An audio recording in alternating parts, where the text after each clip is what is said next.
लोगों की परेशानी को कम करने का सरकार की नीयत है और सरकार का ये प्रयास है कि बहुत से लोगों का परिवार में बंटवारा हुआ,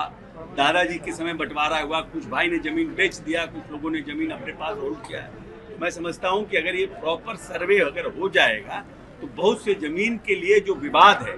माननीय नेता नीतीश कुमार की ये सोच है कि लॉ एंड ऑर्डर को लेकर के जो घटनाएं हो रही है उसमें ज्यादातर घटनाएं जमीन से संबंधित है और जमीन में अगर सर्वे हम प्रॉपर करवा लेंगे तो ये जमीन की समस्या भविष्य में आने वाले समय के लिए खत्म हो जाएगी। उस नीयत से ये सर्वे कराया जा रहा है, लेकिन कहीं कहीं सुनने में आता है, हम लोग भी नीचे से खबर आती है कि सर्वे में, तो उन सब चीजों को रेक्टिफाई करने के लिए सरकार भी अपनी तरह से पॉलिसी बना रही है और हम समझते हैं कि इस सर्वे के बाद बहुत सी जो समस्याएं जमीन से रिलेटेड है उसका खामियाजा हो जाएगा, उसको पूरी तरह से हम लोग खत्म करने में सक्षम हो पाए। नहीं, देखिए ऐसा है कि हम मानते हैं और हमारा ऐसा सोचना है, ये मेरा व्यक्तिगत राय है, ये पार्टी की राय नहीं है। पार्टी की क्या राय है, पार्टी के स्पोक्स पर्सन। लेकिन विदेशी सरजमी पर किसी भी तरह की देश के प्रति कंसोलिडेशन का भाव होना चाहिए,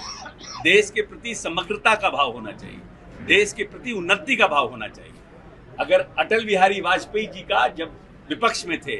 और भारत का प्रतिनिधित्व कर रहे थे यूएनओ में, उनके भाषण को सुनिए, किस तरह से उन्होंने देश के मान सम्मान की बात की थी। तो कोई भी नेता अगर विदेशी सरजमी पे जाता है, वो देश की उन्नति का और देश को आने वाले समय में हम कैसे सुपर पावर बना सके उसकी बात होना चाहिए, जिससे कि लोगों को लगे कि देश हित में सभी राजनीतिक दल एक मुश्त हैं, एक साथ हैं और देश के अंदर जो आपको बात करना हो बात करें। विदेशी सरजमी पर देश के प्रति या देश की इंटरनल पॉलिटिक्स की अगर चर्चा आप करिएगा तो उससे देश की छवि खराब होगी।